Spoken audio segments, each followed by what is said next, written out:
بسم اللہ الرحمن الرحیم وَلَقَدْ يَسَّرْنَا الْقُرْآنَ لِلذِّكْرِ فَهَلْ مِن مُدَّكِرٍ۔ السلام علیکم ورحمۃ اللہ۔ الحمدللہ وکفیٰ وسلام علی عبادہ الذین اصطفیٰ۔ اعوذ باللہ من الشیطان الرجیم، بسم اللہ الرحمن الرحیم۔ وَإِن كَانَ رَجُلٌ يُورَثُ كَلَالَةً أَوِ امْرَأَةٌ وَلَهُ أَخٌ أَوْ أُخْتٌ فَلِكُلِّ وَاحِدٍ مِّنْهُمَا السُّدُسُ وَإِن كَانُوا أَكْثَرَ مِنْ ذَلِكَ فَهُمْ شُرَكَاءُ فِي الثُّلُثِ مِنْ بَعْدِ وَصِيَّةٍ يُوصَى بِهَا أَوْ دَيْنٍ غَيْرَ مُضَارٍ وَصِيَّةً مِّنَ اللَّهِ وَاللَّهُ عَلِيمٌ حَكِيمٌ وَاللَّهُ عَلِيمٌ حَلِيمٌ۔ سورہ نساء کی 12ویں آیت کا آخری حصہ ہے یہ، یعنی 12ویں آیت کا ایک حصہ ہم نے پہلے رکھا ہے جس میں شوہر اور بیوی کے حوالے سے جو تقسیم کی بات تھی وہاں پر، یہاں ایک دوسری بات ہے، اس لیے اس کو آدھے ہی کو اس وقت ہم نے سامنے رکھا ہے، یہیں سے آغاز کیا ہے۔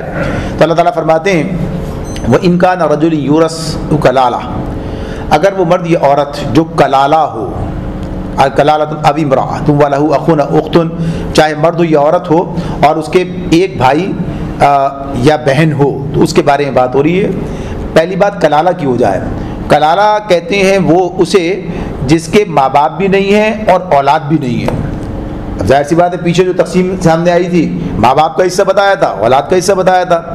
اگر اولاد ہے تو اولاد کے پاس یعنی اگر بیٹا ہے تو ساری جو بچتا ہے باقی سے وہ سب اس کے پاس چلا جاتا ہے۔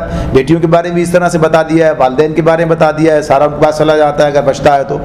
اب یہ دونوں ہی نہیں ہے تو اسے کہتے ہیں کلالہ، یعنی اس کے والدین بھی نہیں ہیں اور جس کی اولاد بھی نہیں ہے، یہ اس کی بات ہے۔ تو اب اس اعتبار سے اس کے بارے میں یہ حکم ہمارے سامنے آ رہا ہے کہ اب اس کا معاملہ کیسے کیا جائے گا، تقسیم کیسے ہوگی۔ اگر اس کا ایک بھائی یا ایک بہن موجود ہے، وَلَهُ أَخٌ أَوْ أُخْتٌ، ایک بھائی یا ایک بہن، یہ دونوں ہیں، یہ تو بھائی اور بہن ہر ایک کو فَلِكُلِّ وَاحِدٍ مِّنْهُمَا السُّدُسُ، ان میں سے ہر ایک کو چھٹا حصہ ملے گا اگر یہ اس طرح ہیں۔ فَإِن كَانُوا أَكْثَرَ مِنْ ذَلِكَ فَهُمْ شُرَكَاءُ فِي الثُّلُثِ، اور اگر وہ اس سے زائد ہیں یعنی ایک سے زیادہ ہیں تو پھر ان کے 1/3 جو ہے ان میں سے 1/3 میں وہ سب کے سب شریک ہوں گے۔ یہ سب کے سب اس طرح شریک ہوں گے کہ برابر سے شریک ہوں گے۔ اب وہ نہیں عورت مرد کا حصہ الگ الگ نہیں ہوگا کہ مرد کو عورت کے مقابلے میں زیادہ میں، اب یہ بات آ رہی ضرورت کے حوالے سے۔ اب یہاں پر یہ اس کا براہ راست نہ بیٹا ہے نہ باپ ہے بلکہ اضافی ہے، تو اب یہاں برابر سے ملے گا ان کو۔ تو یہ اسلام وہی بات ہے کہ اپنے عدل کے اور اصول کی بنیاد پر بات کرتا ہے، تو یہاں انہیں برابر سے 1/3 میں سب شریک ہو جائیں گے۔ اور فرمایا من بعد وصیۃ یوصی بها او دین غیر مضار، جس کے بعد کہ جبکہ قرض جو اس نے وصیت جو اس نے کی وہ پوری کر دی جائے اور قرض جو میت نے چھوڑا ہو ادا کر دیا جائے، بشرط یہ کہ وہ ضرر رسا نہ ہو، غیر مضار۔ غیر مضار کی شرط یہاں لگائی ہے، پیچھے یہ بات 3 مقامات پر ہمارے سامنے، یعنی پہلے اس کے بعد تیسرے مقام پر آ رہی ہے۔ پہلے بات ہوئی تھی والدین کو دیتے ہوئے، جب بھی کہا تھا کہ پہلے وصیت ادا پوری کی جائے، قرض ادا کر دیا جائے، شوہر بیوی کے معاملے میں بھی یہی بات کی تھی۔ اب یہاں کلالہ کے بارے میں بات کی ہے تو ایک لفظ اس میں اضافہ کر دیا گیا، غیر مضار۔ اب یہ اس کا اطلاق یہاں پر تو ہے ہی، باقی جگہوں پر بھی ہوگا، لیکن اس مقام پر خصوصیت سے جو بیان کیا گیا اس کی وجہ کیا ہے، جو بیان کی اس کے مفسرین نے، تو بنیادی طور پر یہ بات اس اعتبار سے ہے کہ اگر کوئی شخص اپنا مال ایسے لوگوں کے ہاتھوں میں جاتا ہوا دیکھتا ہے کہ جن سے اس کا براہ راست اتنا گہرا تعلق نہیں ہے، ہو سکتا ہے کہ تعلقات میں کشیدگی بھی ہو سکتی ہے، ایسا بھی ہو سکتا ہے، کام نہ آئے ہوں یہ بھی ہو سکتا ہے، تو اسے پسند نہیں ہوتا کہ یہ مال اس کو ملے، یہ مال اس کو مل جائے۔ بعض اوقات لوگ یہ غصے میں اور جذبات کے اندر کہتے ہیں نا ضائع کر دیں گے، برباد تمہیں نہیں دیں گے، یعنی ایسا بھی ہوتا ہے۔ بعض لوگ تو اپنی اولاد کو بھی آگ کر رہے ہوتے ہیں، حالانکہ کسی کوئی اسلام میں گنجائش نہیں ہے، کوئی اس کا نہیں ہے کہ کسی کو حصے سے محروم کر دیا جائے، آگ نہیں کیا جا سکتا۔ تو اسی اعتبار سے یہاں یہ بات ہے کہ اب چونکہ نقصان پہنچانا ہے انہیں، ان تک مال نہ پہنچے، تو اب کوئی وصیت ایسی کی جائے کہ جس کے ذریعے سے ان کے مال میں کمی واقع ہو جائے۔ مقصد یہ نہیں ہے کہ کسی کو دینا ہے، مقصد یہ نہیں ہے کہ کوئی نیک کام کرنا، بلکہ ذہن میں بات کیا ہے، اس کو نہیں ملنا چاہیے، اس کے مال میں سے کمی ہو جائے، یا کوئی ایسا قرض اپنے ذمے لے لیا جائے جو نہیں ہے قرض ان کے ذمے، یعنی اس اعتبار سے۔ تو یہ مقصد یہ ہے کہ اس کے پیش نظر مورث کو نقصان پہنچانے، وارث کو نقصان پہنچانا نہ ہو کہ وارث جو ہے مورث جو ہے وارث کو نقصان پہنچانا چاہتا ہے کہ اس کو نقصان پہنچ جائے، ایسا نہیں ہونا چاہیے۔ اگر ایسا کرے گا تو پھر اپنا ہی نقصان کرے گا، اپنا ہی نقصان کرے گا۔ وراثت کے معاملے میں اور وصیت کے معاملے میں یہ بات ہمیں یاد رہنی چاہیے. نبی اکرم صلی اللہ علیہ وسلم کا ارشاد آپ نے فرمایا ایک انسان زندگی بھر اچھے کام کرتا ہے, یعنی نماز روزہ سب اچھے کام کرتا ہے, لیکن اپنا اختتام یعنی زندگی کا اختتام ایک ایسے کام پر کر دیتا ہے جو اسے جہنم میں لے جاتا ہے. اور وہ کیا ہے؟ وصیت اور وراثت کے کام میں خرابی پیدا کرنا, یعنی غلط وصیت غلط وراثت کے ان کے اندر خرابی پیدا کر کے, یعنی اللہ کے احکامات کو یعنی اسے پامال کر کے آخری کام ایسا کر کے جہنم کی طرف چلا جاتا ہے. تو یہ ایسا عمل ہے. تو اس معاملے میں عام طور پر لوگ تصور نہیں رکھتے, اس کی اتنی فکر نہیں کرتے, حالانکہ بات اسی طرح ہے جیسے اللہ رب العالمین نے بیان فرمائی ہے. تو کیا کہا؟ غیر مدار وصیۃ من اللہ. اب کیا کہا؟ یہ حکم ہے اللہ کی طرف سے. وصیت کی بات ہو رہی تھی نا, اب یہ اللہ کی طرف سے وصیت ہے تمہارے لیے. وصیۃ من اللہ, یہ حکم ہے اللہ کی طرف سے. واللہ علیم حلیم, اور اللہ بہت بڑا علم والا اور نرم ہو. حلیم جو ہے یعنی بردبار ہے, چھوٹی چھوٹی باتوں پہ نہیں پکڑتا, لیکن پہلے جو اصول ہیں قاعدے ہیں ضابطے ہیں ان کی پابندی انسان کرنا چاہے گا تو کر بھی سکے گا, اور اللہ تعالیٰ اس کے لیے پھر یہاں پر رعایتوں کے بھی معاملات رکھے گا.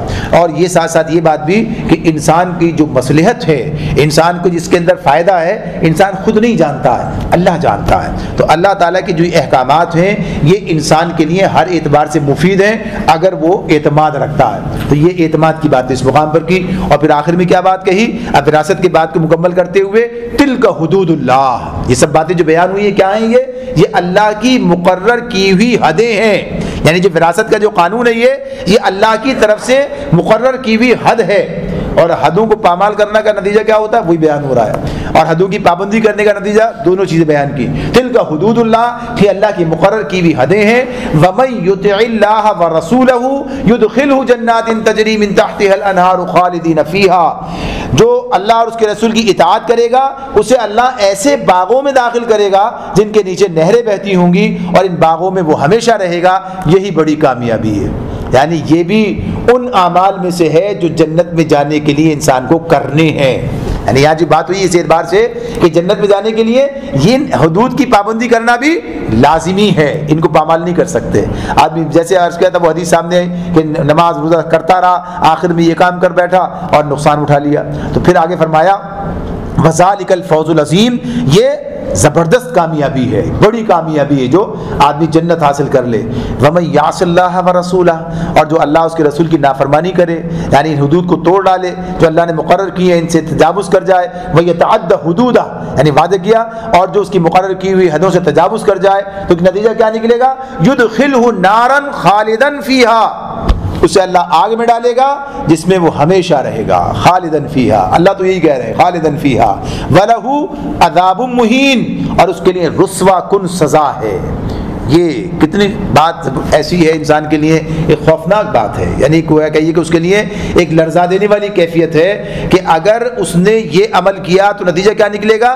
ہمیشگی کے عذاب کی دھمکی ہے جو اللہ رب العالمین نے دی ہے کہ اگر اللہ کے دیے ہوئے قانون وراثت کو تبدیل کر دیں یا اسے پامال کر دیں یا اس پر عمل درآمد کرنے کے لیے تیار نہ ہو, اور اگر اس کے بارے میں قانون سازی کر دی جائے تو یہ تو کتنا بڑا جرم ہوگا, کتنی بڑی جرت ہوگی.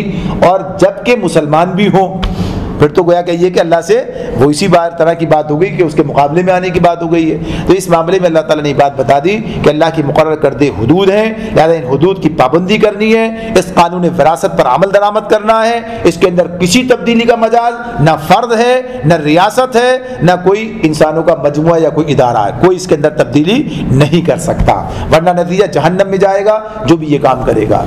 یہاں پر وراثت کے احکامات مکمل ہوتے ہیں. واللاتی یاتین الفاحشۃ من نسائکم فاستشہدوا علیہن اربعۃ منکم, تمہاری عورتوں میں سے جو بدکاری کی مرتکب ہوں ان پر اپنے میں سے 4 آدمیوں کی گواہی لو.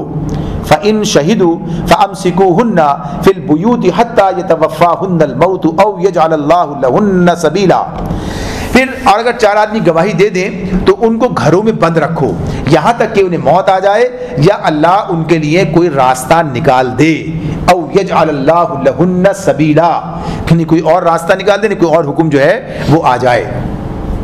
آگے کہا واللذان یاتیانھا منکم فآذوہما، اور تم میں سے جو اس فعل کا ارتکاب کرے ان دونوں کو تکلیف دو، فإن تابا وأصلحا فأعرضوا عنہما، پھر اگر وہ توبہ کر لیں اور اپنی اصلاح کر لیں تو انہیں چھوڑ دو، ان اللہ کان توابا رحیما، اللہ بہت توبہ قبول کرنے والا اور رحم فرمانے والا ہے۔ یہ دونوں آیتیں جو ہیں یہ زنا کی سزا کے بارے میں آیتیں ہیں جس میں اللہ نے زنا کی سزا بیان کی ہے، اور یہ ابتدائی بات ہے جو اس آیت میں ان دونوں آیتوں کے اندر ہمارے سامنے رکھی گئی ہے۔ ایسے کئی مواقع سامنے آئیں گے، ابھی ہمارے کئی آئے ہیں اور کئی آئیں گے کہ جس میں یہ بات ہوگی کہ پہلا حکم آیا اس کے بعد دوسرا حکم آ گیا، یعنی پھر جو ہے اس کے اندر تدریجاً دوسرا حکم جو ہے نافذ کر دیا گیا۔ اب اس میں بعض اوقات احکامات کی جو ہے کہیے کہ اس کو تکمیل تک لے جاتے ہوئے یہ کام جو اس طریقے سے کیا جائے گا۔ تو اس موقع پر جو یہ اللہ تعالیٰ کی طرف سے بات کہی گئی، حالانکہ اسی کے اندر ایک اشارہ بھی کر دیا گیا ہے۔ پہلی آیت کے اندر بات جو کی ہے عورتوں کے بارے میں بات کی ہے، اور دوسری آیت عورت اور مرد دونوں کے بارے میں بات کی ہے۔ تو اس میں جو بات کی گئی ہے بنیادی طور پر اس میں کہا گیا کہ پہلی بات تو 4 آدمیوں گواہی ہے، سورہ نور میں اس کی تفصیل اور آئے گی، وہاں قذف کا قانون بھی آئے گا۔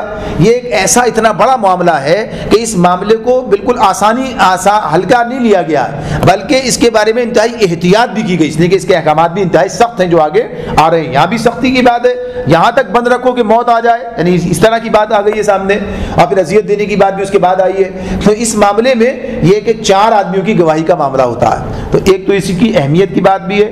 بعض لوگوں نے یہ بات بھی کی کہ چونکہ معاملہ 2 آدمیوں کا ہے، ایک مرد ایک عورت، زنا کا مطلب کیا ہوتا ہے؟ ایک مرد ایک عورت، 2 کا معاملہ ہو گیا، 2 کا مسئلہ پیدا ہوگا، تو دونوں کے لیے 2 گواہ کی ایسے 4 گواہ اس کے لیے بتا دیے گئے۔ تو یہ کہیں یہ بہرحال اللہ نے 4 گواہ مقرر کیے ہیں اس معاملے کے لیے، اور اس اعتبار سے یہ اسی وقت ممکن ہے جبکہ واقعہ یقینی طور پر ہو، بالکل ایسا ہو کہ جو منظر پر سامنے موجود ہو، ورنہ سازشاً یہ کام کرنا مشکل تر امر بن جائے گا۔ جیسے ہوتے ہیں نا یہ گھروں کے اندر جھگڑے ہو جاتے ہیں، اور عورتیں اور مرد اور یہ سارے معاملات، اور خاص طور پر عورتوں کے جھگڑے تو گھروں کے اندر ہوتے ہیں، اس میں بھی بہت ساری خرابیاں پیدا ہوتی ہیں۔ تو مزید ایک بات کیا ہے، اس معاملے میں عورت کی گواہی نہیں لی جائے گی۔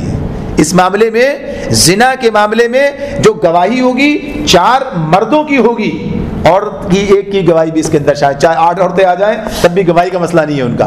اس معاملے میں جو گواہ ہیں وہ مرد ہی ہیں، جو اللہ نے نظام بنایا اس کا۔ اس اعتبار سے تو ابھی وہی ساری باتیں، ایک تو بات وہ شرم و حیا والی معاملہ ہے کہ جرا ہوگی، عورتوں سے کب جرا کی جائے گی اس معاملے کے اندر، یعنی تو بے حیائی کا عمل ہو جائے گا، اس اعتبار سے یہ بات ہے۔ دوسرے یہ معاملہ بھی ہے کہ وہاں خرابی پیدا ہونے کا امکان بھی ہے۔ تو دونوں باتیں، اللہ کی حکمتیں بہت ساری ہو سکتی ہیں، تو مردوں کو اس کے لیے کہا گیا۔ تو اس معاملے میں یہ بات کہ 4 گواہوں، اور پھر اس کے بعد دوسری اس میں جو بات آئی کہ ابھی انہیں کیا کہا گیا کہ گھروں میں رکھو، او یجعل اللہ لہن سبیلا، یا یہ کہ اللہ ان کے لیے کوئی راستہ نکال دے۔ وہ راستہ سورہ نور کے اندر آ گیا، اور سورہ نور میں جب آیا تو کیا آیا کہ اللہ تعالیٰ نے یہ بات کہی کہ الزانیۃ والزانی فاجلدوا کل واحد منہما 100 جلدہ، کہ زانی مرد یا عورت اسے 100 کوڑے مارو۔ یہ سزا ہے اس مرد اور عورت کے لیے جو کہ غیر شادی شدہ زانی ہیں۔ اس کی تفصیل آگے آئے گی، ابھی یہ جو محسنات کا تذکرہ آئے گا نا آگے، تو اس کے اندر اس کی بات آئے گی کہ یہ شادی شدہ اور غیر شادی شدہ کے فرق کا معاملہ کیا ہے۔ اس کو ہم اسی مقام پر اس اعتبار سے دیکھیں گے کہ محسن کا جو لفظ ہے، محسنات کی جو بات ہے، اس کا اطلاق اسلام کن کن حوالوں سے کر رہا ہوتا ہے، اور جو لوگ اس حوالے سے کوئی اور ذہن رکھتے ہیں اور بات کر رہے ہوتے ہیں، اور وہ کس بات کو جو ہے بنیاد بنا کر کرتے ہیں، تو اس کی بات آگے آئے گی، تو اسی مقام پر کریں گے۔ تو یہاں پر صرف اتنی بات رکھتے ہیں اس وقت، صرف کہ یہ بات اللہ تعالیٰ نے کیا کہی، سورہ نور میں وہ راستہ ان کے لیے نکال دیا۔ اور پھر اسی آیت کے اندر جو مزید آگے حکم ہے کہ اس میں تم میں سے جو اس فعل کا ارتکاب کریں، مرد کو مخاطب کیا ہے، لیکن اس کے اندر عورت داخل ہے، اس لیے کہ آگے کیا کہا، فآذوہما، ان دونوں کو اذیت دو۔ یعنی اب انہیں اذیت سے مراد یہ کہی گئی کہ انہیں زجر و توبیخ کی جائے، کچھ مار پیٹ کی بات ہے، یعنی اس میں جو بھی اس وقت کے حاکم یا گھر والے متعین کریں وہ سزا کی بات کی ہے، کوئی سزا اس کے لیے متعین اس انداز سے نہیں کی گئی ہے، اس مقام پر بات ہے۔ اب اس میں جو لوگ اس طرف چلے گئے ہیں کہ یہ مرد سے مرد کے تعلق، عورت سے عورت کے تعلق کی بات ہے، تو یہ بات تو اپنی جگہ کہ ان تعلقات کی بھی شدید مذمت اسلام کرتا ہے اور شدید سزاؤں کی بات بھی کرتا ہے، لیکن اس معاملے میں چونکہ یہ ایسے چیزیں نہیں ہیں کہ جو معاشرے کے اندر اس طرح سے عام چیزیں پائی جائیں، لہذا ان کے بارے میں قانون سازی قرآن نہیں کرتا، بلکہ اس معاملے میں نبی کریم صلی اللہ علیہ وسلم کی ہدایات، صحابہ کے عمل، اس لیے کہ اس قسم کے معاملات جو ہیں ایسے نہیں ہے جیسے کہ یہ معاملات عام قانون سازی جو ہے وہ بنیادی طور پر قرآن مجید کے ذریعے سے کی گئی ہے. تو اس کے بارے میں بھی یہ بات آ گئی سامنے کہ یہ انہی کے بارے میں بات ہو رہی ہے. چند لوگ اس طرف بھی گئے ہیں کہ یہ ان کے بارے میں شاید بات کی گئی ہے، تو یہ بات ان کے بارے میں نہیں ہے، بلکہ یہی یعنی زنا کرنے والے مرتکب افراد مرد اور عورت کے بارے میں کہ انہیں جو ہے سزا بھی دی جائے. فَإِن تَابَا وَأَصْلَحَا، پھر توبہ کر لیں اور اپنی اصلاح کر لیں تو انہیں چھوڑ دیا جائے. تو اس معاملے میں یہ کیا چیز ہے کہ اس سے سزا کی بات نہیں ہے، سزا ایک الگ معاملہ ہے. جیسے یہ بات بھی کئی مرتبہ سامنے آ چکی ہے اور آگے آئے گی اس میں کہ جو یعنی کسی جرم کا جو خمیازہ ہے اور اس کی جو معافی کا معاملہ ہے اور اس کے لیے جو قوانین ہیں، بعض گناہ ایسے ہوتے ہیں صرف توبہ سے معاف ہو جاتے ہیں، کوئی اس کے لیے جو ہے کفارہ نہیں ہے، کوئی سزا نہیں ہے اس کے لیے. بعض گناہ ایسے ہوتے ہیں کہ جن کے لیے کفارہ ہے، کوئی سزا نہیں ہے اس کے لیے. جیسے انسان جو ہے جھوٹ بولتا، جھوٹی قسم کھاتا ہے، توبہ بھی کرے گا، کفارہ بھی دے گا. یعنی اس کا معاملہ کیا ہوگا؟ توبہ بھی ہے، کفارہ بھی ہے. اس کے اندر جو روزہ توڑ دیتا ہے جان بوجھ کر، توبہ بھی ہے، کفارہ بھی ہے، یعنی یہ چیز ملے گی. اور کوئی جرم ایسا ہوگا کہ توبہ بھی ہوگی، کفارہ بھی ہوگا اور سزا بھی ہوگی. جیسے قتل کر دیتا ہے کسی کو، قتل خطا ہے تو قصاص بھی ہوگا، اور غلام کو آزاد کرنا یا 2 مہینے کے روزے رکھنے کفارے میں بھی ہے، توبہ کے ساتھ میں توبہ، کفارہ اور سزا. تو سزا کا جب معاملہ کسی بھی حکم کے اندر آ جائے گا تو توبہ الگ چیز ہوگی، سزا الگ چیز ہوگی. بعض لوگ سزا پا لیتے مگر شرمندہ نہیں ہوتے، پھر ارادہ رکھتے ہیں کرنے کا. توبہ بھی کوئی ان کا ارادہ نہیں ہوتا، بٹی کے پھنس گئے، اس دفعہ آئندہ جو ہے بہت احتیاط سے کام کریں گے، یعنی ارادہ یہی رہتا ہے. تو وہاں توبہ کا سوال ہی نہیں، سزا وہاں بھی پائیں گے اللہ کے پاس، حالانکہ دنیا میں بھی سزا بھگتی ہے. تو توبہ سے سزا معاف کرنے کا معاملہ نہیں، پکڑ میں آ گئے تو سزا ملے گی. تو اس اعتبار سے یہاں پر بات ہے. اور توبہ کی بات الگ ہے تو اللہ بہت توبہ قبول کرنے والا ہے. انما التوبۃ علی اللہ للذین یعملون السوء بجہالۃ ثم یتوبون من قریب فاولئک یتوب اللہ علیہم وکان اللہ علیما حکیما. اب توبہ کے قاعدے، توبہ کے اصول جو ہے اور اس کے بارے میں کچھ باتیں یہاں بیان ہوئی. فرمایا ہاں یہ جان لو کہ اللہ پر توبہ کی قبولیت کا حق صرف انہی لوگوں کے لیے ہے جو نادانی کی وجہ سے سوء بجہالۃ. اب دیکھیے ایک بات تو کیا، یعملون سوء کیسے کہتے ہیں؟ واحد کی بات آ رہی ہے اس میں، جو گناہ کرتے ہیں، برا فعل کر گزرتے ہیں، بجہالۃ، جہالت کی یعنی نادانی کی وجہ سے کوئی برا فعل کر گزرتے ہیں، ثم یتوبون من قریب، پھر جلدی ہی توبہ کر لیتے ہیں، جلدی ہی توبہ کر لیتے ہیں، فاولئک یتوب اللہ علیہم، ایسے لوگوں پر اللہ اپنی نظر عنایت سے پھر متوجہ ہو جاتا ہے. یعنی اللہ پھر ایسے لوگوں کی توبہ اللہ نے اپنے ذمے گویا لے رکھی ہے. دوسرا لفظی ترجمہ کیا ہوگا؟ اللہ نے ایسے لوگوں کی توبہ اپنے ذمے لے لی، یعنی توبہ قبول کرنے کا وعدہ کرتا ہے. وکان اللہ علیما حکیما، اللہ ساری باتوں میں خبر رکھنے والا اور حکیم و دانا ہے. اور دوسری آیت بھی لیتے ہیں، پھر اس پر بات کرتے ہیں. ولیست التوبہ، اور توبہ نہیں ہے، مگر توبہ ان لوگوں کے لیے نہیں، کن لوگوں کے لیے؟ للذین، ان لوگوں کے لیے یعملون السیئات.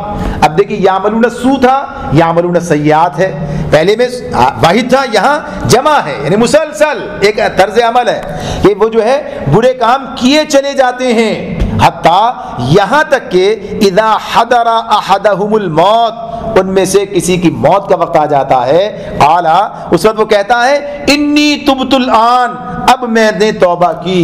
اس وقت وہ کہتا ہے میں نے توبہ کی. ایسے پہلے کہہ دیا ولیست، ایسے لوگوں کی توبہ نہیں ہے.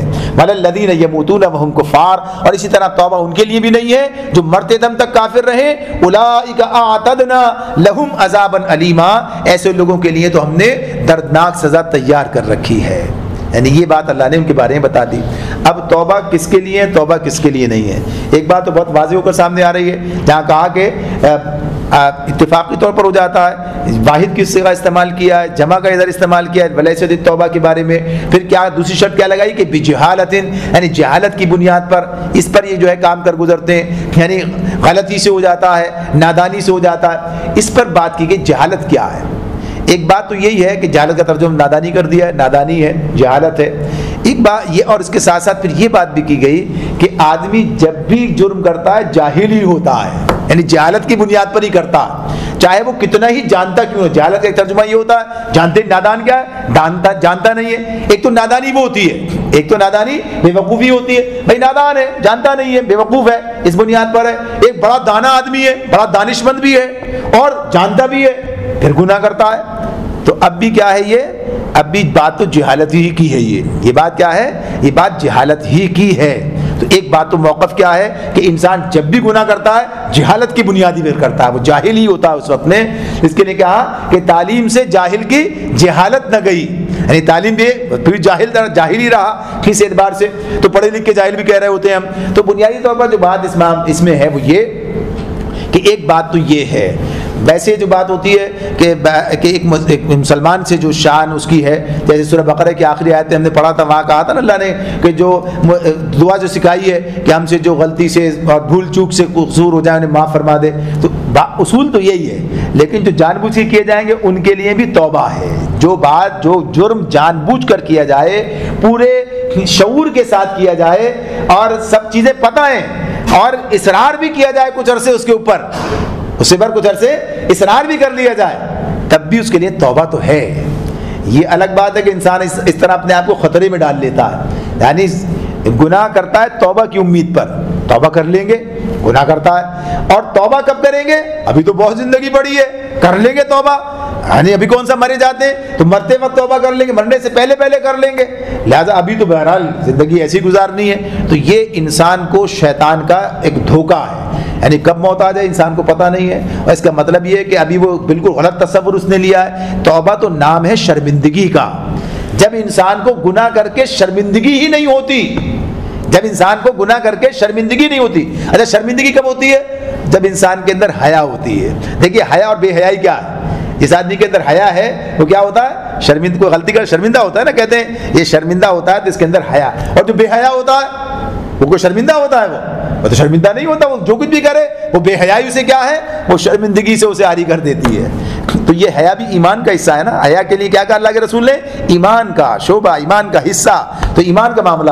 تو یہ اس اعتبار سے یہ کیفیت ہے کہ انسان اگر اس طرف چلا جائے تو اپنے آپ کو وہ اس کیفیت میں لے جائے گا کہ جہاں یہ راستہ ہی بند ہو جائے گا اور جانے کا وقت آ جائے، ختم ہو جائے۔ لیکن اللہ نے جو اصول بنا دیا، ضابطہ بنا دیا، قاعدہ بیان کیا گیا، وہ یہ ہے کہ انسان کو توبہ کرنے میں کوئی تاخیر نہیں کرنی چاہیے، اور یہی کہا کہ جلدی توبہ کر لیں۔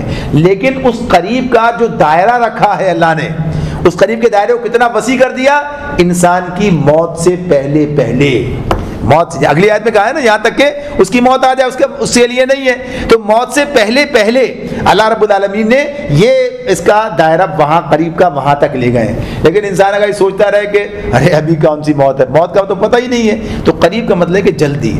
اور سورہ آل عمران میں ہم پیچھے ہم نے پڑھا تھا جہاں پر اللہ نے اہل جنت کا تذکرہ کیا تھا کہ جب ان سے کوئی غلطی ہو جاتی ہے تو اللہ انہیں یاد آتا ہے اور وہ اس سے اپنے گناہوں کی فوراً معافی مانگنے لگتے ہیں، اور جانتے بوجھتے اپنے غلطی پر اصرار نہیں کرتے، ایک مومن کی شان ہے۔ تو وہی چیز یہاں پر گویا بیان کی جا رہی ہے۔ تو جب آدمی توبہ کرے گا تو توبہ کی شرط کیا ہے، شرمندگی۔ نبی کرم صلی اللہ علیہ وسلم نے یہ ارشاد فرمایا التوبۃ الندم، اور یا الندم التوبہ، تو ندامت ہی توبہ ہے۔ تو اس معاملے میں یہ چیز کہ انسان کے اندر اگر شرمندگی نہیں ہے، اپنے کیے پر اسے کوئی کسی قسم کی ندامت نہیں ہے، تو توبہ کا وجود ہی نہیں ہے۔ پہلی بات تو یہ۔ دوسری بات کیا ہے، توبہ کس چیز کا نام ہے کہ پلٹنا۔ توبہ کا لفظی ترجمہ کیا ہوگا، پلٹنا۔ پلٹنا کیا ہے، آدمی کا گناہ سے پلٹ آنا، معصیت سے فرما برداری کی طرف، اطاعت کی طرف پلٹ آنا، نافرمانی سے فرما برداری کی طرف آنا، یہ ہے توبہ۔ یہ نہیں کہ آدمی راستہ وہی اختیار کر رکھا، اسی جگہ جمع ہوا ہے اور توبہ کا نام لیے جاتا ہے۔ تو توبہ اس اعتبار سے تو یہاں پر بتا دیا کہ توبہ کا یہ اصول ہے، یہ قاعدہ ہے کہ آدمی اللہ کی سے شرمندہ ہوتے ہوئے، یعنی اس کی نافرمانی کر رہا ہوتا ہے تو شرمندگی کے ساتھ اور واپس پلٹتے ہوئے، آئندہ نہ کرنے کا جذبہ رکھتے ہوئے توبہ کرے، تو توبہ قبول کرنے کی بات اللہ رب العالمین نے کی ہے۔ سوائے اس کے کہ موت کی سرحد شروع ہو جائے، یعنی وہ علامات موت جو ہے سامنے آ جائیں، وہ چیزیں جو یعنی فرشتے اور ایسی چیزیں جو موت کے وقت نظر آتی ہیں، اس سے پہلے جس کے لیے نبی کرم صلی اللہ علیہ وسلم جو حدیث آپ کے غر کا لفظ جو ہے، تو اس کے اندر یہ بات آتی ہے کہ اس سے پہلے کہ جب کہ موت کا فرشتہ اس کے سامنے آ کے کھڑا ہو جائے، اس سے پہلے تک کا وقت اللہ نے دے رکھا ہے، لیکن اس کا انتظار کرنا، اپنے آپ کو سب دھوکے میں ڈالنا ہے کہ پتہ نہیں کب یہ وقت آ جائے۔ اس کے بعد اللہ تعالیٰ فرماتے ہیں یا ایھا الذین آمنوا، اے لوگو جو ایمان لائے ہو، لا یحل لکم ان ترثوا النساء کرہا، اے لوگو جو ایمان لائے ہو تمہارے لیے حلال نہیں ہے کہ زبردستی عورتوں کے وارث بن بیٹھو۔ یعنی یہ بات اللہ تعالیٰ نے اس اعتبار سے، پیچھے بات ہوئی تھی نا کہ وہ تو انہیں وراثت کیا دیتے، خود انہی کو مال وراثت سمجھ رکھا تھا، تو اب یہ بات یہاں پر اب بیان ہو رہی ہے وَلَا تَعْضُلُوهُنَّ لِتَذْهَبُوا بِبَعْضِ مَا آتَيْتُمُوهُنَّ إِلَّا أَن يَأْتِينَ بِفَاحِشَةٍ مُبَيِّنَةٍ۔ اللہ تعالیٰ فرماتے ہیں کہ ایک بات تو یہ کہ تمہارے لیے حلال نہیں کہ زبردستی عورتوں کے وارث بن بیٹھو، اور نہ یہ حلال ہے کہ انہیں تنگ کر کے اس مہر کا کچھ حصہ اڑا لینے کی کوشش کرو جو تم انہیں دے چکے ہو۔ ہاں اگر وہ کسی صریح بد چلنی کی مرتکب ہوں تو ضرور تمہیں پھر یہ تنگ کرنے کا یا یہ واپس لینے کا حق حاصل ہوتا ہے۔ تو یہ بات اس مقام پر بیان کی، ایک تو وہی بات کہ مرنے کے بعد جو ہے یہ اس کی بات کہ شوہر کے مرنے کے بعد اس کے ورثہ جو ہیں اب اس عورت پر اپنا حق نہ جتائیں، اس کو پابند نہ کریں، یعنی اگر اس کا انتقال ہو گیا ہے شوہر کا تو اب عورت آزاد ہے کہ عدت گزارنے کے بعد جب جس سے جہاں چاہے نکاح کر سکتی ہے، اس میں معاون بننا چاہیے، رکاوٹ نہیں ڈالنی چاہیے۔ تو اس اعتبار سے یہ بات ہے کہ آپ اس کے وارث نہیں، آپ اس پر کوئی زور زبردستی نہیں کریں گے، اسے پابند نہیں کریں گے۔ دوسری بات جو اس کے اندر کی ہے وہ کیا ہے کہ مال جو اڑانے کی بات ہے یہ، اس سے چھیننے کی بات ہے یہ۔ ایک تو وہی کہ جب اس کے پاس مال ہے تو وارث جو ہے یہ کام نہ کریں۔ دوسری بات کیا ہے کہ شوہر ہی یہ معاملہ کرے اس معاملے میں کہ اسے جو ہے اب واپس لینا چاہے مال، یعنی طلاق دینا چاہتا ہے، اس کے بغیر بات چاہتا ہے، تو اس اعتبار سے اب یہ طلاق اور اس کے معاملات، ایک تو اس کی بات تھی مرنے کے بعد، اب یہ خود شوہر کی بات ہی آ رہی ہے اس اعتبار سے، تو اب اسے اس بات کی کوئی اجازت نہیں ہے کہ وہ اس سے مال واپس لے، سوائے اس کے الا ان یاتین بفاحشۃ مبینہ، مبینہ یعنی بالکل واضح صریح بد چلنی کی مرتکب، کسی ایسی بات نہیں شبہ وبہ کی بات نہیں چلے گی۔ اب یہاں پر یہ بات کی گئی ہے کہ یہ بد چلنی، اسے کہ فاحشۃ مبینہ سے مراد کیا ہے؟ فاحشہ کا ویسے لفظ تو جو ہے فاحش کے لیے آتا ہے، تو بعض لوگوں نے اس سے مراد ایک تو وہی لی کہ کوئی ایسے عمل کے مرتکب ہو، زنا کی طرف چلی جائے، کوئی ایسا معاملہ ہو فاحشہ کی تعریف میں جو آتا ہے۔ بعض لوگوں نے اس سے مراد یہ بھی لی ہے کہ زبان چلائے اور بدتمیزی کرنا اور یہ سب چیزیں بھی بعض لوگوں نے اس اعتبار سے یہ بات کی ہے، اور اس کی گنجائش بنتی ہے، اس حوالے سے بات آتی ہے، مال لینے نہ لینے کی بات تو الگ ہے، کہ اس حوالے سے جیسے ایک حدیث اس مضمون کے ہمارے سامنے آتی ہے کہ اللہ تعالیٰ 3 آدمیوں کی فریاد نہیں سنتا، ان میں سے ایک بات یہ بھی ہے کہ جو قرض دے اور لکھوائے نہیں، بغیر لکھے، یعنی معاہدہ جو اللہ نے کہا لکھو یہ نہ کرے، اور جس کی بیوی بدتمیز یعنی بداتوار اس طرح سے ہو، یعنی اس طرح سے بداتوار ہو یعنی بدتمیز ہو، اور پھر وہ اسے اپنے ساتھ رکھے، یعنی اسے طلاق نہ دے، یعنی اس یہ اتنا زیادہ بدتمیزی کو بہرحال ناپسند کیا گیا، تو اس کے اندر یہ بات کہی گئی ہے۔ تو یہ بات یہاں پر تو فاحشۃ مبینہ، تو فاحش کا لفظ عربی زبان میں اس فحاشی کے لیے بھی آتا ہے اور اس کے علاوہ دیگر چیزوں کے لیے بھی آ سکتا ہے، تو صریح بد چلنے کی مرتکب ہوں تو ان سے اپنا مہر واپس لیا جا سکتا ہے طلاق دیتے ہوئے۔ وعاشروہن بالمعروف، ان کے ساتھ معروف طریقے سے زندگی بسر کرو، وعاشروہن بالمعروف۔ اب یہ ان ہدایات میں سے ہدایات آ گئیں، پیچھے سورہ بقرہ میں ہم نے پڑھا تھا جہاں طلاق کا اور یہ سارے معاملات آئے تھے، وہیں ان کا کچھ حصہ یہاں پر بھی آ رہا ہے۔ وہاں پر یہ بات بھی بتائی تھی کہ ان کے ساتھ جو ہے اچھے طریقے سے رکھو، اور طلاق پسندیدہ عمل بھی نہیں ہے، لیکن بہرحال اس کے قاعدے ضابطے وہ سب چیزیں وہاں بتائی تھی، اور یہ بھی کہا تھا کہ یہ جو روکنا ہے انہیں واپس رجوع کر لینا ہے، یہ تنگ کرنے کی نیت سے نہیں ہونا چاہیے۔ عورتوں کے حقوق بھی کچھ درجے بیان کیے گئے تھے، تو یہاں دوبارہ بات ہو رہی ہے وعاشروہن بالمعروف، ان کے ساتھ بھلے طریقے سے زندگی بسر کرو، یعنی گھر کا ماحول جو ہے زہر بنا کے رکھنا اور اس طرح سے معاملات رکھنا کہ لوگوں کے لیے زندگی گزارنا وہ ایک عذاب بن کر رہ جائے، تو یہ اسلام کو پسند نہیں ہے۔ ایک بہترین ماحول اچھے طریقے سے، تو خواتین کے معاملے میں نبی کریم صلی اللہ علیہ وسلم نے بڑی ہدایات بھی دی ہیں اور آپ نے عمل کر کے بھی دکھایا ہے، یعنی عاشروہن بالمعروف کا تجربہ اگر یا مشاہدہ کرنا ہو تو کہاں سے کریں گے؟ نبی صلی اللہ علیہ وسلم کی ازدواجی زندگی کو دیکھ لیں گے، آپ اپنے گھروں میں کیسے رہتے ہیں، آپ کی اتنی بیویاں تھیں، ان کے ساتھ آپ کیسے گزارا کرتے ہیں، آپ ان کے ساتھ کیا طرز عمل کرتے ہیں، آپ کا برتاؤ ان کے ساتھ کیا ہے، لوگ آپ کے آنے پر لوگ سہم جاتے ہیں یا خوش ہو جاتے ہیں آنے پر، آپ ان کے ساتھ تعاون کرتے ہیں، آپ ان کی مدد کرتے ہیں یا ان کے ساتھ جو ہے بالکل حکم چلاتے ہیں، یا آپ ان کے ساتھ بدتمیزی کرتے ہیں، سارا طرز عمل آتا ہے نا سامنے۔ تو عاشروہن وَأَشِرُوهُنَّ بِالْمَعْرُوف کی پوری تفسیر وہاں سے ہمیں مل سکتی ہے۔ تو ہمیں کہا گیا ہے کہ خواتین کے معاملے میں بیویوں کے ساتھ جو ہے اچھا سلوک کیا جائے، اچھے طریقے سے زندگی بسر کی جائے، جبکہ تمہیں قوام کا درجہ بھی حاصل ہے، تم قیم ہو ان کے۔ فَإِن كَرِهْتُمُوهُنَّ فَعَسَىٰ أَن تَكْرَهُوا شَيْئًا وَيَجْعَلَ اللَّهُ فِيهِ خَيْرًا كَثِيرًا، اگر وہ تمہیں ناپسند ہوں، فَإِن كَرِهْتُمُوهُنَّ، اگر تمہیں ان کے اندر کوئی کراہیت ہے، کوئی چیز ناپسند ہے، تو ہو سکتا ہے اللہ تعالیٰ کہتے ہیں فَعَسَىٰ، اس بات کا امکان ہے، أَن تَكْرَهُوا شَيْئًا کہ ایک چیز تمہیں پسند نہ ہو، وَيَجْعَلَ اللَّهُ فِيهِ خَيْرًا كَثِيرًا، لیکن اللہ نے اسی میں بہت کچھ بھلائی بھی تمہارے اندر لیے رکھ دی ہو، یعنی اس بات کا بھی امکان ہے۔ ایسا ہوتا ہے نا کہ یہ ظاہر سی بات ہے کہ دو افراد ملتے ہیں، ایک مرد ہے ایک عورت ہے، الگ الگ خاندانوں کے ہیں، الگ الگ مزاج بھی، ساری چیزیں ہیں، اب پسند ناپسند کے معاملات ہیں، معیارات الگ الگ ہیں، کوئی نقص بھی ہو سکتا ہے، مرد میں بھی نقص ہے، عورت میں بھی ہو سکتا ہے، سب میں ہوتا ہے، کوئی بھی اس سے پاک نہیں ہے۔ تو بعض چیزیں ایسا ہوتا ہے کہ انسان جلدی گھبرا جاتا ہے، یعنی کسی کی بدصورتی کی بنیاد پر، کسی کی اور کسی کمی خامی کی بنیاد پر، مرد کی یا عورت کی، اور فوراً ہی بس ٹھیک ہے اب جلدی سے ابھی معاملہ نمٹا دیا جائے، چھوڑنے کے لیے تیار ہے ایک دوسرے کو۔ تو کہا ایسا نہیں ہونا چاہیے۔ تو یہ بات بتائی ہے کہ اس معاملے میں دل برداشتہ ہو کر جلدی سے اس تعلق کو ختم کرنے کی کوشش نہ کرو، بلکہ ذرا سا انتظار کرو، توقف کرو اور اس معاملے کو آگے بڑھاؤ، تاکہ جب ایک دوسرے کو برتو گے تو آگے پتہ چلے گا اور کیا کیا بھلائیاں ہیں ان کے اندر۔ بھائی ایک چیز نظر آتی ہے کسی آدمی کے ساتھ، ہم عام آدمی کے ساتھ بھی اگر کسی کے ساتھ اٹھتے بیٹھتے ہیں، کوئی چیز ناپسند ہوتی ہے، جب ہم اسے برتتے ہیں تو پتہ چلتا ہے کچھ چیزیں پسندیدہ بھی ہیں۔ یار آدمی تو بڑے کام کا ہے، یعنی جب آدمی آگے چلتا ہے کچھ چیزیں اس کی ناپسندیدہ ہوتی ہیں، کیسا آدمی ہے یہ، اب پہلے چھوڑ دیا، اب یہ آگے بڑھے چلا، پتہ چلا کہ یہ خوبیاں بھی ہیں اس کے اندر۔ تو بعض اوقات تو خوبیاں زیادہ ہوتی ہیں عام طور پر حامیوں کے مقابلے میں، یہ شوہر بیوی کے معاملات کے اندر۔ تو یہ چیزیں جو ہیں اس کے لیے کہا ہے کہ اسے جو ہے موقع دیا جائے، یعنی خاص طور پر خاتون کی بات یہ ہے کہ اسے موقع دیا جائے کہ وہ تمام اپنے امکانات بروئے کار لائے، اور یہ سب کچھ ہوتا ہے۔ ایک کتاب، یہ شاید 10ویں کی کتاب میں اردو میں تھی بات، یہ اردو کی کتاب میں 11ویں میں توصیف کا خواب، شاید آپ نے یہ پڑھا ہوگا، توصیف کا خواب ایک مضمون تھا۔ اس میں جو توصیف کی جو لڑکی ہے اس کی شادی ہوتی ہے جس جگہ پر ہوتی ہے، تو اب اس کا معاملہ غریب عورت ہے، غریب گھر سے جاتی ہے، تو اس میں وہ سارا مضمون بناتے ہیں اور بتاتے ہیں اس کے اوپر جو اس کے جو الفاظ جو چند ایک آدھ میرے ذہن میں رہ گئے، یاد ہے مجھے، کہ وہ کہتے ہیں کہ اپنی ہر کمزوری کو، جو اس کی کمزوریاں تھی، اس نے خدمت کے ذریعے سے انہیں پورا کیا، اتنی خدمت کی، یعنی کہیے کہ شوہر کی خدمت، ساس کی خدمت، سسر کی، ہر ایک اتنی خدمت کی کہ پتہ چلا کہ سارے لوگ اس کے گنگانے لگے، یعنی جب اس کا وہ موقع، یعنی اس کے کام کا وہ چیز، وہ پہلو جو سامنے آیا۔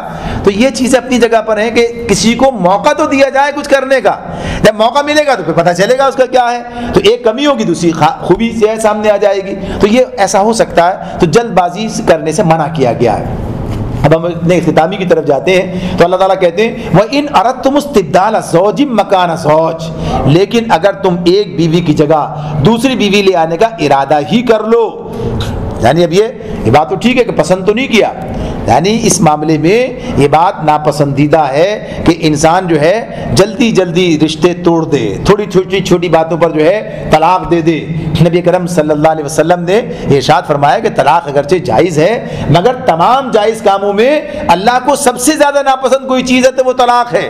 اور یہ بھی آپ نے فرمایا کہ نکاح کرو اور طلاق نہ دو، کیونکہ اللہ اپنے ایسے مردوں اور عورتوں کو پسند نہیں کرتا جو بھونرے کی طرح پھول پھول کا مزہ چکھتے پھرتے ہیں، یعنی طلاق دینے اور نکاح کرنے میں بڑے تیز ہوتے ہیں، دبا دب یہ کام کر رہے ہوتے ہیں، ناپسندیدہ ہے۔ لیکن ایسا ہو سکتا ہے کہ مجبوری بن جائے، تو کیا کہا وَإِنْ أَرَدْتُمُ اسْتِبْدَالَ زَوْجٍ مَكَانَ زَوْجٍ، یعنی راستہ رکھا ہے، کھولا، ایسا نہیں کہا ناپسند بالکل ختم کرنا ہی نہیں ہے۔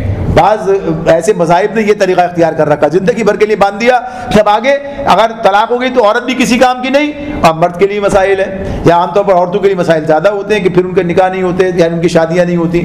تو اسلام یہ کہتا ہے ایسا نہیں ہے، وہ کہتا ہے اگر بمجبوری تمام ایسا ہو جائے، اگر تم ایک بیوی کی جگہ دوسری بیوی لے آنے کا ارادہ ہی کر لو، وَآتَيْتُمْ إِحْدَاهُنَّ قِنْطَارًا فَلَا تَأْخُذُوا مِنْهُ شَيْئًا أَتَأْخُذُونَهُ بُهْتَانًا وَإِثْمًا مُبِينًا، تو اللہ تعالیٰ فرماتے ہیں تو خواہ تم نے اسے ڈھیر سا مال ہی کیوں نہ دیا ہو، تو اس میں سے کچھ بھی واپس مت لینا۔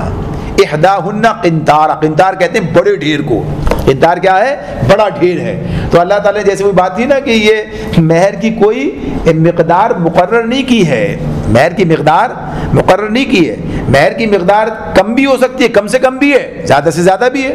وہ تو نبی کرم صلی اللہ علیہ وسلم کے حوالے سے بات اس میں آئی تھی جو 12 اوقیہ اور نش کی بات تھی، اس کو ہم نے حساب بتایا تھا کہ 7 تولے 3.5 ماشا، یعنی پورے 7.5 نہیں بنتے، اس طرح سے بنتا ہے 3.5 ماشا، اس میں 7 تولے۔ یہ کیا ہے؟ یہ ایک مقدار کی بات تھی کہ آپ نے جو باندھے تو اس میں یہ مقدار زیادہ سے زیادہ سامنے آتی ہے، ورنہ یہ نہ کم ہے نہ زیادہ۔ اسی بنیاد پر یہ آیت دلیل بنتی ہے۔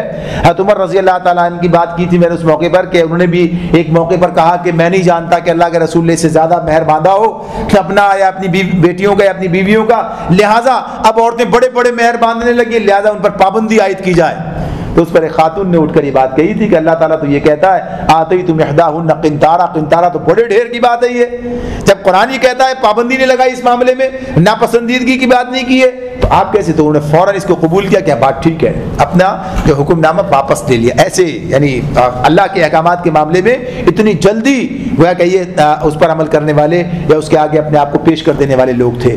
تو یہاں بتایا کہ اگر تم نے ڈھیر سا مال بھی ہے اسے کچھ بھی واپس نہیں لینا ہے۔ وہی بات جو وہاں پر ہوئی تھی نا پیچھے سورہ بقرہ میں، یہاں تو کیا ہوتا ہے لاؤ نکالو، تمہارا کیا تھا ہمارا کیا تھا، اپنا اٹھاؤ ہمارا سارا واپس کرو، یہ ساری چیزیں، یعنی اس کو اتنی بری بات سے تعبیر کیا ہے نبی کرم صلی اللہ علیہ وسلم نے کہ اگر کوئی کسی یعنی ویسے ہی تحفہ دے کر واپس مانگنا ہے جیسے کتا قے کر کے چاٹ لے، یعنی کتنی بڑی بات جو ہے، یعنی کراہیت کا معاملہ ہے، تو یہ اس سے تعبیر کیا ہے۔ تو یہ صرف کس کنڈیشن میں بتایا لے سکتے ہو؟ یعنی جب انہوں نے کوئی ایسی فحاشی کا ارتکاب کیا، تو اس لیے کیا کہا اتاخذونہ بہتانا و اسما مبینا، کیا تم اسے بہتان لگا کر اور سری ظلم کر کے واپس لوگے؟ یعنی اب تمہارا واپس لینے کا مطلب کیا ہوگا کہ گویا تم اس پر الزام لگا رہے ہو کہ اس نے کوئی ایسا کام کیا اس نے واپس لیا ہے، اس کے بغیر تم واپس لے ہی نہیں سکتے۔ اسلام تو یہ قاعدہ بیان کر رہا ہے، یعنی اگر تم نے کام کیا تو اس کا مطلب یعنی بین السطور میں یہ بن جائے گا، تو یہ تم کیسے یہ کام کرو گے؟ وَكَيْفَ تَأْخُذُونَهُ وَقَدْ أَفْضَىٰ بَعْضُكُمْ إِلَىٰ بَعْضٍ وَأَخَذْنَ مِنْكُمْ مِيثَاقًا غَلِيظًا، آخر تم اسے کس طرح لے لو گے جبکہ تم ایک دوسرے سے لطف اندوز ہو چکے ہو اور وہ تم سے پختہ عہد لے چکی ہیں۔ یہاں پختہ عہد سے مراد کیا ہے؟ نکاح۔ نکاح جو ہے یہ پختہ عہد ہے جو مرد عورت کے درمیان ہوتا ہے، اسی بنیاد پر عورت اپنے آپ کو مرد کے حوالے کرتی ہے اور مہر اسی کی قیمت ہے، وہی جو آدمی اس معاہدے کے وقت پیش کرتا ہے۔ اور تحفے کی بات تو وہی جو میں نے آپ سے عرض کی کہ جو دے دیا کسی کو واپس دینے کا تحفہ سوال پیدا نہیں ہوتا، تو اس معاملے میں یہ بات کہہ دی کہ یہ تمہارا تعلق قائم رہ چکا ہے، یہ سب کچھ ہو چکا ہے، لہٰذا اب تمہیں واپس لینے کا کوئی جواز نہیں بنتا۔ وَلَا تَنْكِحُوا مَا نَكَحَ آبَاؤُكُم مِّنَ النِّسَاءِ إِلَّا مَا قَدْ سَلَفَ، اور جن عورتوں سے تمہارے باپ نکاح کر چکے ہوں ان سے ہرگز نکاح نہ کرو مگر جو پہلے ہو چکا سو ہو چکا، إِلَّا مَا قَدْ سَلَفَ، جو ہو گیا وہ ہو گیا۔ اس اعتبار سے اللہ تعالیٰ ان احکامات میں یہ بات کہتے ہیں کہ جو کام پہلے ہو گئے ہیں، یعنی جو غلطیاں پہلے سے موجود رہی ہیں، تو اب اس کا اب تو قانون کیا آ گیا کہ اب وہ غلطی دہرائی بھی نہیں جائے گی اور اس کا تدارک بھی ہو جائے گا، لیکن اس بنیاد پر جو چیزیں ہو چکی ہیں ان پر کوئی کسی قسم کا کوئی جو ہے قانون لاگو نہیں ہوگا۔ یعنی اب کہیں کہ اچھا جس کسی نے ایسا کیا تھا، یہ جو بات ہے نا ان عورتوں سے نکاح نہ کرو جو تمہارے باپ کے نکاح میں، یعنی باپ کی جو ہے چھوڑی ہوئی یعنی ان کی بیوہ جو ہے ان سے یا کسی بھی طرح سے طلاق دی اس بنیاد پر، تو یہ عام طور پر سوتیلی ماؤں کے بارے میں ہوتا تھا۔ یہ ایسا نہیں کہ سگی ماں سے کر رہے ہوتے تھے، وہ سوتیلی ماں کو جو ہے یعنی یہ اس ماں سے پیدا نہیں ہوئے لیکن باپ نے نکاح کیا تھا، اب باپ کی وراثت میں وہ عورت بھی ہے جو ان کی سوتیلی ماں ہے، تو باقی تو وراثت کے اندر آ گئی، اب چاہے خود نکاح کریں کسی اور کے حوالے کر دیں، تو یہ ان کا گویا کہ یہ وراثت کا معاملہ سمجھتے تھے، اس کو منع کیا ہے۔ تو اگر کسی نے نکاح کر رکھا تھا اس سے اولاد ہے تو نہ تو وہ اولاد ناجائز کہلائی گئی اور نہ ان کے جو وراثت کے قانون ہے اس میں کوئی تبدیلی، وہ سب کچھ انہیں جو اب تک ہو چکا ہے آئندہ نہیں ہوگا، کر رکھا ہے تو چھوڑ دینا ہوگا، لیکن یہ کام اس طریقے سے ہوگا۔ انہ کان فاحشۃ ومقتا وساء سبیلا، در حقیقت یہ بے حیائی کا فعل ہے، ناپسندیدہ ہے اور برا چلن ہے، اللہ نے اتنی مذمت اس کی ہے۔ اسلام میں کیا ہے؟ یعنی یہ ایک فوجداری جرم ہے. فوجداری جرم تو پتہ ہے کہ یعنی اس پر سزا جو ہے دی جاتی ہے. تو اس معاملے میں نبی کرم صلی اللہ علیہ وسلم نے قانون سازی ہمارے سامنے کی ہے اور یہ بات رکھی ہے کہ کسی بھی صورت میں اگر اب کوئی آدمی ایسا کام کرے گا یعنی محرمات کے ساتھ کوئی ایسا حرکت کرے تو پھر اس کے لیے سزا بھی ہے, وہ تمام چیزیں بھی ہیں. تو یہ فرما دیا بے حیائی کا فعل ناپسندیدہ اور برا چلن ہے. تو اب تک جو کچھ اس معاشرے میں ہوتا رہا, اب اس قانون سازی کے بعد اس سب کی بنیاد ختم کر دی گئی. اللہ رب العالمین ہمیں سمجھنے اور عمل کرنے کی توفیق عطا فرمائے. اس سے آگے انشاءاللہ تعالی محرمات کا تذکرہ آئے گا, آئندہ اگلی مرتبہ آپ کے سامنے رہے گا. اللہ تعالی سمجھنے اور عمل کرنے کی توفیق عطا فرمائے.